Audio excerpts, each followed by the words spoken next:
here from Backward Buddies, and the video we want to share with you today is about all the new gear we've acquired for Season 5. Now we've really mixed it up this season. We've changed out a lot of gear, so this is a long list if you don't want to sit through the whole video but just interested in a couple of items. You can look in the description below. There's a timeline that'll jump you right to the items that you may or may not be interested in. So let's just get started. These are in no particular order. Item 1 is the biggest change this year is we switched rigs. So we went from a Van Do It camper van to a Winnebago EKKO. Now I'm not going to go in details here because we did a couple other videos on the EKKO, so look for Redtail Lodge 2, which is a video on why we decided to purchase this new rig, and then there's a comparison between our camper van and the EKKO. I think it's called Redtail Lodge 1 versus Redtail Lodge 2, and you can check that one out as well. Item 2 is toilet supplies. Now in our camper van we didn't have a real toilet, so now we have a real toilet. We need kind of the things that go along with maintaining that. So the items are things like RV toilet paper, which breaks down faster than normal toilet paper. And then we have these chemicals that you put in there to help break things down and keep the smells down. And then there's a thing called a toilet seal. So this helps lubricate that gasket and keeps waste from sticking to it. And then to dump the cassette, we bought a pair of rubber gloves. And we bought the Americanizer, which is a device that James at the Fit RV designed, and you can buy from him.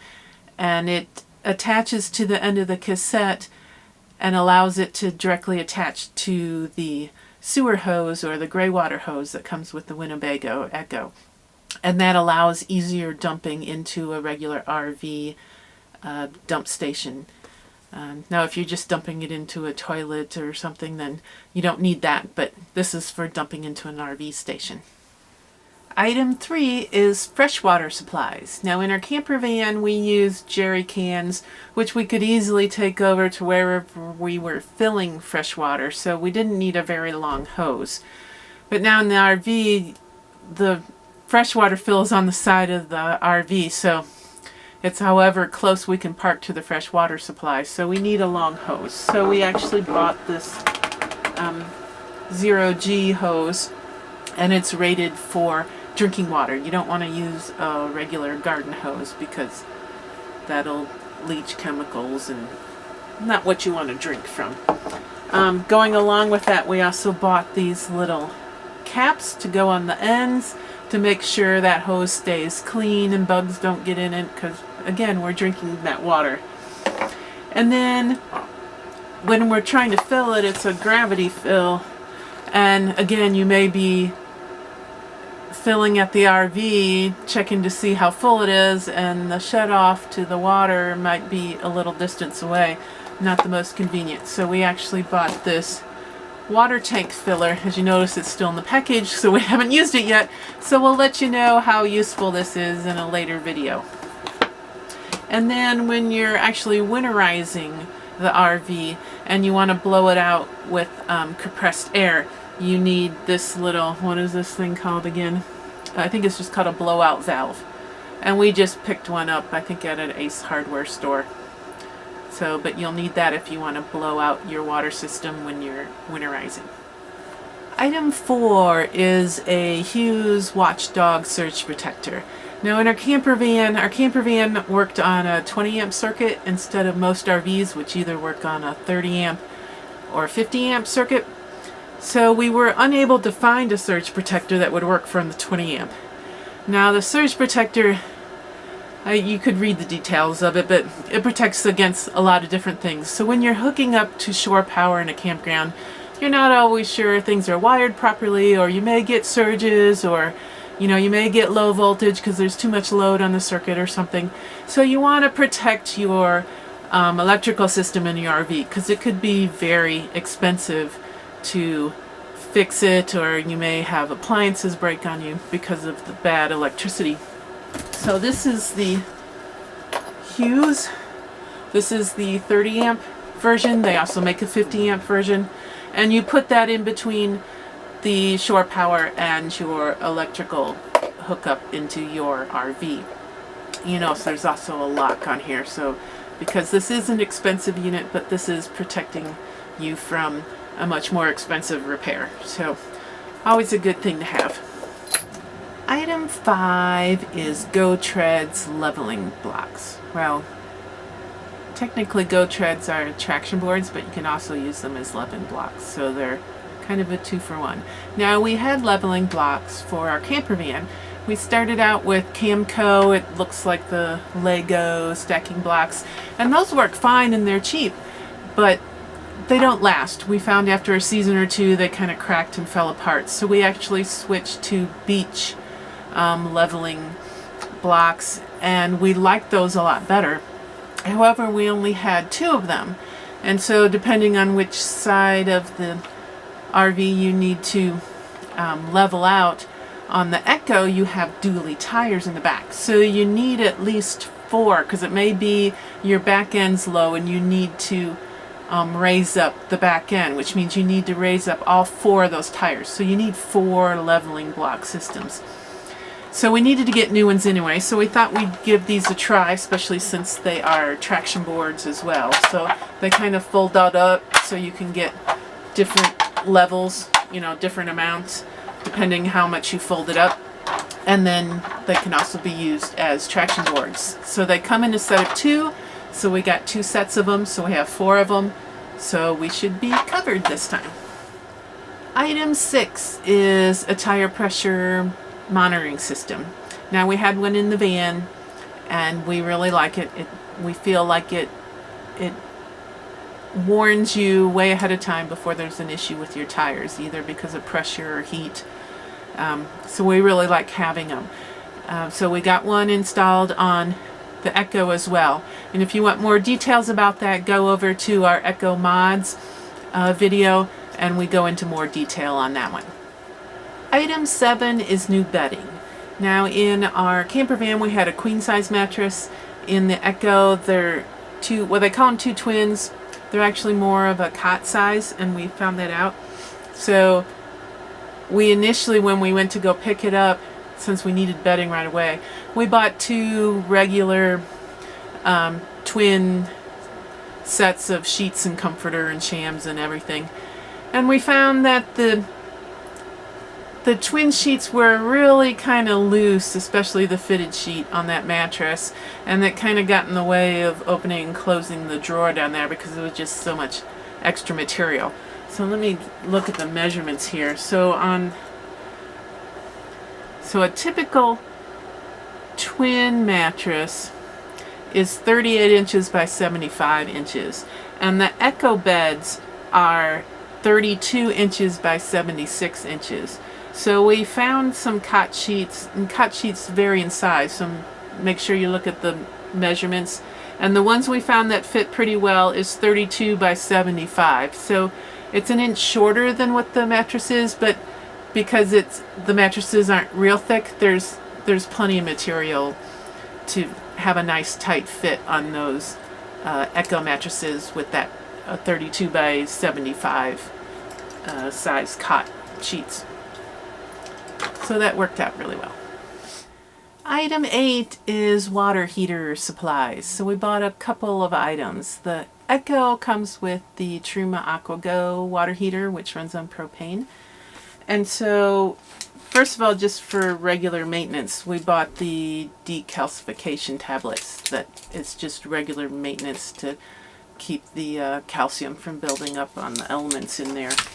The other thing we bought, which really isn't a necessity depending on when you travel, but we have a tendency to be in the shoulder seasons a lot, so sometimes it'll be below freezing, which isn't an issue when you're camping because you can keep that circulating pump running and everything's heated space in here. But when you're actually on the road and temperatures are below freezing, you run the risk of freezing that water heater. So Truma makes what's called a electric antifreeze kit. So this is just something that's installed in the water heater that basically just keeps it warm when you don't have the water heater running, because because it runs on propane, you shouldn't have that propane on while you're driving down the road because of safety reasons. So this is just an electric heater basically that goes inside the water heater to help keep things from freezing. So we only plan on using this when we're traveling down the road and we know temperatures are going to get cold enough that it might freeze. Item 9 is tire supplies. Now, we had things when we were traveling with the camper van. We travel with a tire repair kit and usually an air compressor. However, the EKKO has dually tires in the back. So you need a little longer stem to reach that inner tire. So we bought a new Vi-Air air compressor, which has a longer stem on it, so we can reach that inner tire. So, and we had a Vi-Air air compressor before, and we used it on occasion. And then the other thing to kind of go along with that is we got a new tire pressure gauge, which has a long stem on it, so we can get those inner tires. And then we just bought another item. Where'd it go? Here it is. And this is just a tread depth gauge.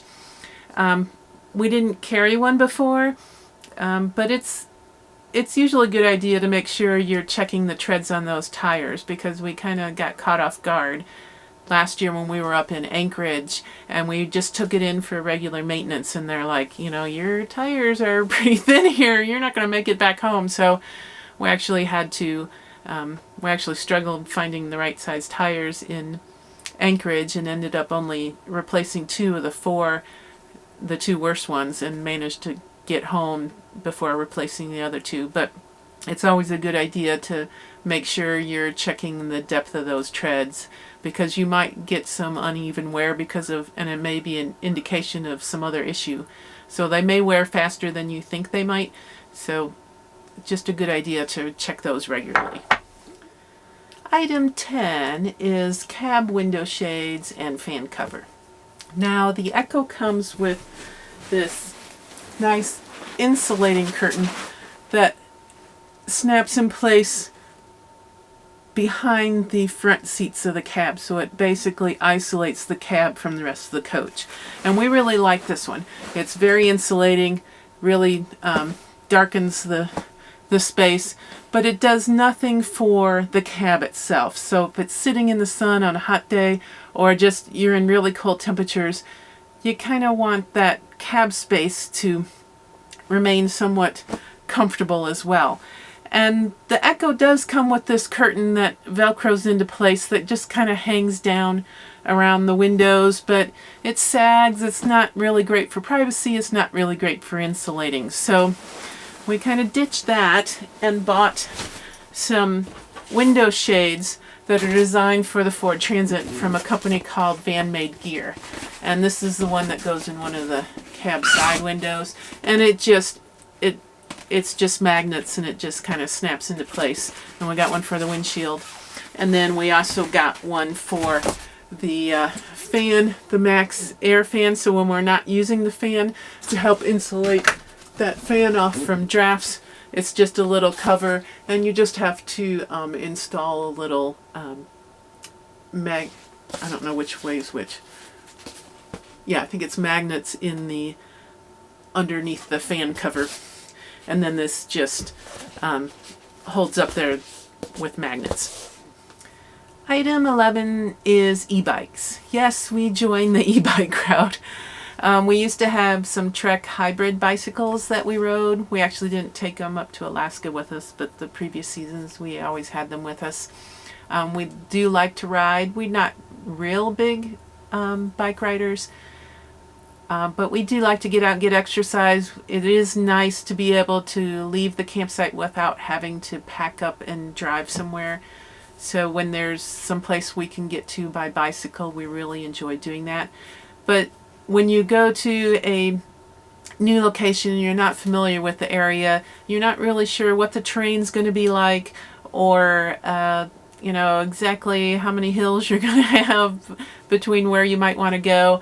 And so having an e-bike, we're hoping, will extend our range, if you will.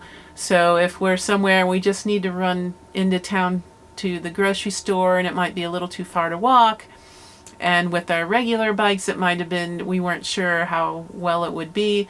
With the e-bikes, we feel we would be more comfortable making that kind of unknown trek out to the grocery store or a trail. And so our hybrid bikes weren't real good on, you could go off trail with them, but they were kind of in between a mountain bike and a road bike. So yes, you could go off trail, but nothing real rough. The e-bikes have these great big huge 4-inch tires on them, so we should be able to go on trails, go on pavement, and when we need a little extra boost, we can do that. So let's go take a look at these e-bikes that we got. So here are the e-bikes we got. These are the Rad Expand 5, which are made by Rad Power Bikes. These bikes really aren't designed for people our height, but we wanted the smaller size and the option to be able to fold them in order to get them in the gear garage. Now, these actually fold in half. However, we've rigged up the gear garage that we don't need to do that, but we actually need to fold down the handlebars in order to get them in that space. So now Keith's legs aren't quite as long as mine, even though we're both 6 foot tall. I have a 37-inch inseam. Now the seat's down all the way, but when he pulls up the regular seat up to the max, he's okay with that. I was not. I have a 37-inch inseam. So I actually went out and bought a longer seat post. I struggled finding one long enough. This one is a very expensive one, and it actually has some suspension in there. And I'm still about, and I probably could still use about another inch in height to be a real proper fit. But especially since this is an e-bike, I think I'll be okay. So if my knees start having an issue, I can always turn on the power assist. We kind of decked these out really well. We went with the mirror, the cell phone holder, the bottle holder. We got a little bag for underneath the saddle. And we got these nice saddle bags or panniers. I really like those. I had a set on my other bike, and it's nice for running to the store, or you need to carry some extra jackets or whatever. That's always nice to have. In addition, we bought some quick release pedals. That we did so they won't get caught up, and it gives us a little more space when we put them into the gear garage and store them. So that was a nice addition as well. Oh, and then we also got really nice bike locks. There's actually 2 of them here. They're nice because we can chain them together and have just one real long one and kind of loop them through both bikes. But we wanted, they're expensive bikes. We wanted to make sure we kind of have them secure when we go somewhere and need to lock them up. And because these are really big tires, we bought a different bike pump. This is rated to be high volume, so hopefully it'll take less time to pump up than the other bike pump we had. Now, if you want more details of how we actually store and secure those e-bikes in the gear garage, go over and check out our EKKO modifications video, and all the details are in there. Item 12 is a stand-up paddleboard. Now, in seasons 2 and 3, we traveled with a 2-person inflatable kayak. I love the water. Keith, not so much. I thought he would get more comfortable the more we did it, but that really didn't happen. And I found that I was taking the kayak out by myself most of the time, and maneuvering a 2-person kayak isn't fun, so I decided to switch it up. So we sold the kayak and bought a stand-up paddleboard. Now, I have never used a stand-up paddleboard, so this may be interesting.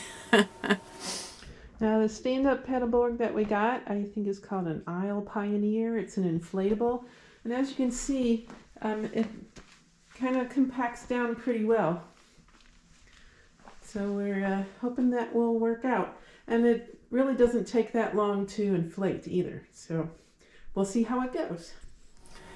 Item 13 is a soft-sided roof bag. So even though that stand-up paddleboard is pretty compact when deflated, we still don't have room for it in the gear garage with the bikes in there. So we actually bought a roof bag, which holds not only the kayak, but we think we can get our backpacking gear in there as well. And it goes up on the roof, and fits nicely in the what's left over real estate from the solar panels and air conditioner. Item 14 is a Blackstone griddle. Now, in the camper van, when we cooked outside, it was normally on a single burner butane stove. But since the EKKO already has propane on board, we didn't want to haul yet more fuel for a different type of stove. And we know a lot of people really love their Blackstone griddles, so we went and got one, joined the crowd, and we bought the quick connect so we can connect it up to our propane tanks. There's a quick connect connection on the side of the RV, so we can hook right into there. So here's the Blackstone griddle that we bought. This one comes with the lid. As you see, this is a carbon steel surface, so we actually already seasoned it, and we actually tested out that the quick connect hose that we bought to hook into the RV actually works. So that worked fine.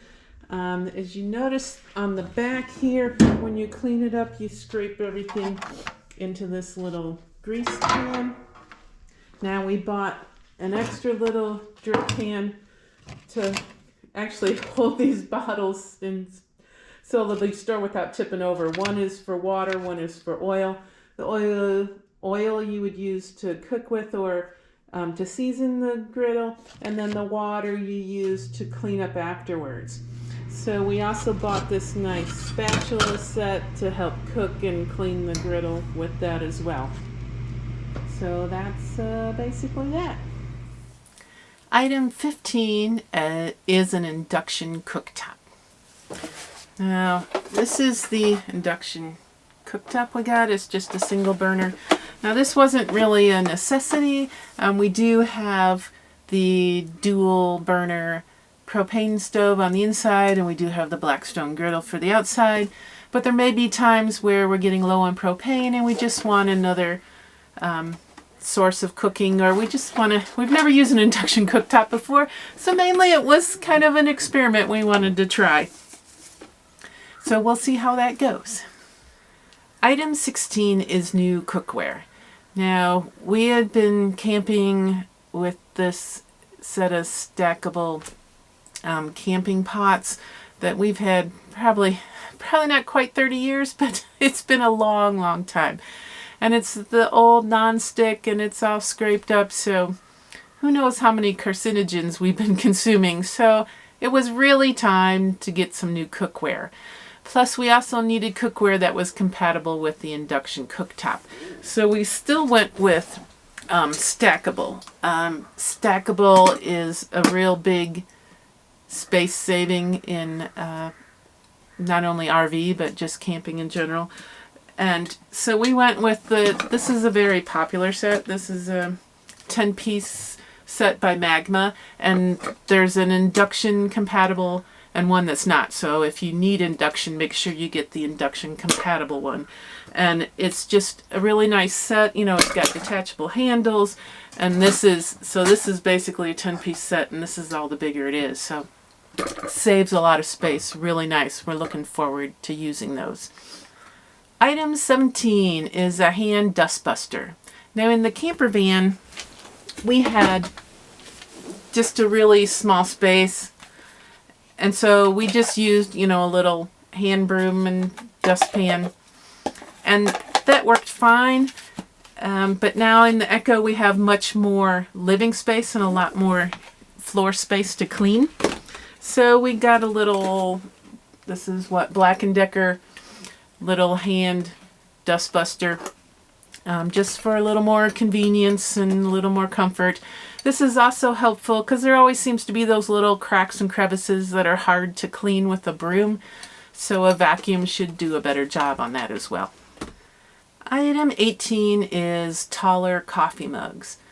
So back in our camper van, when we added our microwave, it was a small little microwave and it wasn't very tall. So we had gotten these little, I think it's by EKKO, these little short coffee mugs that were microwavable, have nice little lids on them. And we love these. However, in the EKKO, the microwave is a little bigger, so we kind of went with the same style mug. These are also by EKKO. It's like a ceramic mug with a nice little lid. And they're microwavable, but these are taller so we can get more coffee in there because more coffee's better, right? In fact, well, I don't drink coffee. Keith does, but I like, you know, having a little larger drink to be able to put in the microwave is nice. Item 19 is a smaller exercise mat. I usually like to do a little stretching routine every evening, but I don't want to do it out on the dirt, and there's not enough room inside the rig to do it. So, and a yoga mat was just too small. So in the camper van, I traveled with this really large exercise mat. I think it was 7 foot by 4 foot. So when we got the EKKO, I couldn't find a place to store the 7 foot by 4 foot exercise mat. So I downsized it to a 6 foot by 3 foot mat so we can get it into the gear garage. So here's that smaller exercise mat, and as you can see, it fits nicely in the space we have in the gear garage. Item 20 is new day packs. Now these were the packs we were mainly traveling with lately. So this is called a Flash Pack by REI. This one happens to be an 18 liter. And that we would do for like really short hikes or we're walking around town. And then we both have a 24 liter backpack that we use for longer hikes. Now what we didn't like about this Flash Pack was there's no external pockets for water, which meant your water went inside, and every time you wanted a drink, you had to stop, take the pack off your back to get your water in and out. So this is the pack we actually replaced. We actually replaced it with an REI Flash Pack. Let me show you what that looks like. This is a newer version. This is actually a little bit larger. It's a 22 liter, so it's not, capacity-wise, not that much different than our backpack. However, what makes it lighter is it doesn't have an internal frame. It doesn't have padded hip belts like this one does. So it's not really meant to carry a lot of weight. So we'll still use it basically the same way, other than it has 2 external pockets that we can put water in. So we don't have to take the pack off to get to our water, which we really like.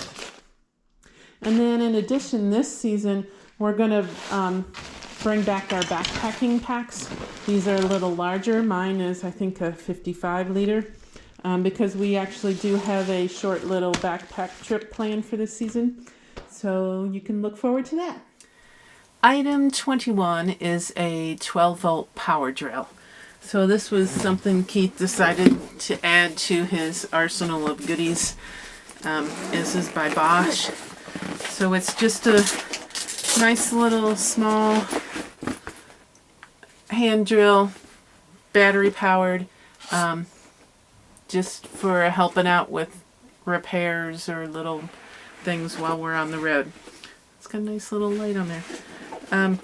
We'll do another video later of all the tools we travel with so you can get an idea of at least what we travel with. Everybody's different and what you want to be prepared for. So look for that in the future. Item 22 is a new laundry hamper and laundry backpack. So let me show you what that looks like. So the laundry hamper we had in the camper van was falling apart. Plus it was hard to lug over to a laundromat or to the laundry facilities at a campground. So we found this nice hamper that fits pretty nicely in this passenger side wardrobe in the bedroom. Now we took the door off. It used to have a door just like this one, but we took that off to make it easier to access that hamper. And it's got a nice little liner to it, but of course this would be really a pain to haul any distance to the laundry facilities. So we actually also bought a backpack. So we're hoping we can just pull this liner out with our dirty clothes, shove it in this laundry backpack, haul it over the laundromat, and use it to haul our clean clothes back. So hopefully that'll make things easier. Item 23 is space-saving kitchen utensils. So there's a couple items we replaced because we feel like we just don't have as much storage space, or it's kind of arranged differently, so we needed to save some space. So we used to have a regular whisk. We now have this flat whisk, which takes up less space in the drawer. We actually gave up our box grater and went with this collapsible grater. And then the third item was a colander. We used to have this big colander, and now we have this collapsible one. So again, just space-saving things. Item 24 is a variety of storage bins. Storage bins really help organize everything in the RV. You have a lot of cabinets and drawers where if you just threw everything in, for one, it'd be hard to find things, it'd be hard to get to them, and the bins just make life easier. So let me walk you around and show you some of the bins that we purchased. Most of these are from the Container Store, so we spent a lot of time there trying to find the right size thing. So this actually, when we bought these, we actually went around and test fitted a lot of our items that we knew we wanted to take with us and where they would go, so we knew what size bins to get, where to build the shelves. So we really custom fit a lot of these things and went around looking for the exact size bin that we wanted. If you want links to exactly what bins we got, if you look in the description below, there's a link to our related blog post, and that should list most of these bins and the sizes that we got in case you wanted to do something similar. But again, we recommend you go around and test fit your items and what you know you bring with you. And if you're inexperienced about RVing, then I suggest you actually hit the road first so you get to learn what you take with you before you start making major modifications of shelves and stuff. Know what you're going to put in that space so you can get it the right size. Let's start with the dinette overhead cabinet. We got these kitchen bins, and we positioned the shelves because we knew what items we're going to put in here. So if you notice, we can put things, this is a somewhat deep cabinet, so if you have a lot of items in there and want to get something in the back, being able to pull out a bin, plus having them clear so you can see it. I also plan on labeling these of what we have in each bin, so it should be easy to access. This bin we already had before. We like to put granola bars, fit really well in there. But this was actually also from the Container Store, I believe. And then moving around to the silverware drawer. This is a really narrow drawer. So we found a bin that kind of adds height here, because if you notice, the back of the drawer stops short of this bin. So if you just loaded it up, you wouldn't be able to get as much stuff in there. And then we found this little luggage bag, and there's not anything in it right now, but this is where our silverware will go. We're actually going to use real silverware. We'll probably put 4 place settings in there. And there's a little zippered pouch here that we I think it's actually in there. We have a little paring knife that we put in there. So what's nice about this is, again, I'm building on that vertical space. This gets all that little silverware items out of the way and doesn't get mixed in with all our kitchen utensils. And plus we can go pull this out and haul this out to the picnic table when we want to have a eat outside. So everything's contained in there. You notice there's a little bit of space left on the side here, and this is where all of our knives will go. I actually have another butcher knife that'll go in here, but I'm using it in the house, so it's not in here yet. So that kind of, even though you would think that's kind of wasted space, that actually helps organize things. And this little thing helps contain the smaller items so they don't get mixed in with the other ones. This red bin actually came out of one of the tool boxes that Keith got to organize his tools, but he had kind of these left over. And then moving along to underneath the stove, I think if you look at our EKKO modification video, I talk about adding these to the doors. This is what we plan to use for the rinse water when we're doing dishes, but our pots fit in there nicely, so that really made a nice use of space in there. And then let's move around to the wardrobe. This is a soft-sided bin that I got for clothing, because if you notice, you kind of have to bend down to see what's in here or get to items. So being able to pull that in and out is nice. If you notice on the bottom, I have a clear plastic bin, and this will be used for shoes. So it'll contain all the dirt and sand that comes off the shoes. So we like putting that in a plastic bin so we don't get dirt all in our closets. And then I think then there's these bins between the beds. We removed the cushions and went with these soft-sided bins, so we'll put more clothes in here, but yet we still have a lid on here so we can put a laptop or an iPad or maybe even a drink on here. So we still have a surface between there. And then in the upper cabinet,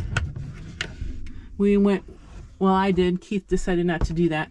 I did these soft bins, and I'll have like t-shirts and shirts up here, but I usually have them stacked up, and to kind of lean over the bed and get to them, and then you pull it out, and what you want's kind of partway down the stack, and the stack falls over. So being able to pull the whole stack out, get what I want, put it back in, at least the theory is that should be easier. So we'll see how it goes, especially since Keith is not doing that. We'll see what the difference is. Item 25 is a CGear sand-free mat. So this is the mat here. It's real popular among RVers to set it out outside your rig. It provides a nice area to walk around and maybe, for kids to play on, whatever, and you're out of the dirt. And so we like the idea of that. We hesitated about buying it because we generally don't stay at a campsite for very long. Typically, in the past, it's been like 2, 3, maybe 4 nights is all we'll stay at a campsite. So we usually try to minimize the amount of time we need to set up and break camp. So we'll see how much we use this. We are planning on traveling a little slower this season, so we'll typically be at a campsite for 4 nights or longer. So maybe we will use this, but it'll be interesting to see whether the pain of getting it out is worth the comfort of having a nice area by the RV to hang out in. Item 26 is a fire extinguisher. Yes, the EKKO comes with one, and it's a standard fire extinguisher. However, we came across these new type of fire extinguishers. They're called Element, and this is what it looks like. It is small, compact, easy to use. It never expires. It works for all types of fires. The fumes you can inhale, they're non-toxic, that leaves no residue, And it almost sounds like too good to be true. If you go to our blog post, there's links out to the Element website, and there's videos you can see and demonstrations. And it looks like a really cool product. So we thought we'd give it a try. We actually bought one to put in our kitchen in our house. And so we'll carry this one as well. And hopefully we never have to use it. So, but in case we do, it seems like a really great product. So we thought we'd carry it along. Item 27 is moonshade accessories. So in our camper van, and when we had an awning, and we do on the EKKO as well. However, depending on the orientation of the campsite or if it's too windy, an awning doesn't always give you the shade that you want, depending on the angle of the sun, the time of the day. And so having something that's a little more portable and you can set up in various positions really comes in handy. So we traveled with this is called the moonshade, and it goes up somewhat like a tent. At least the two sides are, you know, like with tent poles, and you can stake it down. But the other side, at least on the camper van, we attach it to the camper van either with these really strong magnets, which seem to do really well. And we also on our roof rack put some eye bolts in, and there's some hooks on the moonshade that you can easily hook them into the eye bolts. However, in the EKKO, the side of the EKKO is not metal, so the magnets won't do any good. And then the roof rack is a little higher than our camper van, and we don't really, the higher up you put your shade, the less useful the shade underneath is going to be, so you want it a little lower. So we actually went out to Moonshade and got a couple of accessories that should help us. These are the suction cups, and these are like industrial strength suction cups. If I can figure out how to get them apart. Anyway, hopefully I'll learn how to use them. And so instead of using magnets on the side of the EKKO, we can do the suction cups, but that means we can put the moonshade on the driver's side, we can put it on the back, and if it's too windy for the awning, we can actually put them on the side where the awning is. So it gives us much more flexibility with that. And kind of along with that, to give us a little more heavy duty, we actually got these screw anchor stakes to really be able to secure it into the ground. So we'll see how that goes this season. Item 28 is camera floats. Now I had purchased a floaty handle for the GoPro before, and it came with a wrist strap, and it just didn't really hold well. I wasn't real happy with it. Plus I lose the ability, because this is what's on here now is a shorty stick, so it's kind of got a little extension, and then it also has a tripod. I really love this shorty stick, but if I'm going to take this around water, and the GoPro is waterproof, but if I drop it in the water, it's going to sink to the bottom, which isn't really something I want to happen. So I actually bought two of these because they are rated to hold the GoPro afloat, but not if you have anything attached to it. And that same was true. You can buy a floating case for the GoPro, but it only supports the GoPro. You can't attach anything to it. And what I envisioned using these is, now that I have a SUP board, I could imagine I want to set this up on the front of the SUP board, and I'd probably bungee it down to secure it, but just in case it pops off, I don't want it sinking to the bottom. I want to be able to recover it. So that's what these are for. So I'd have to put two of them on there. I might also be able to use these with my power shot, which is what I'm shooting with now. If I put two of them on there, I think it's enough to keep that afloat. I'd have to wait again. But we'll see. I don't know if I'll do that because the power shot is not waterproof. So that would just be a recovery, try to recover the memory card if I happen to drop my power shot in the water. However, it might dry out. When we were up in Valdez and we went on that glacier cruise and it got soaked, I got water inside the lens and inside the viewfinder, and it did dry out. But I don't know if it actually got submerged, whether it would be salvageable or not. And just kind of along those same lines, these are the iPhone cases that we bought last year, and we did use those a couple times, and those are nice if you're out on the water, you know, like on a supboard or kayak or whatever, to have those iPhones, and these float as well. So if, you know, they happen to get detached, they aren't going to sink on you. So that's it. That's all the new items. I'm sure I missed something, but that's a lot. So we're actually going to start packing up here in a few days and get ready to hit the road for season 5. So we're excited to test all this new gear out, and hopefully we'll bring you along and you can see how well or not well some of these items went. And so stay tuned. So if you haven't subscribed already, please do so. We would really appreciate that. And ta-ta for now.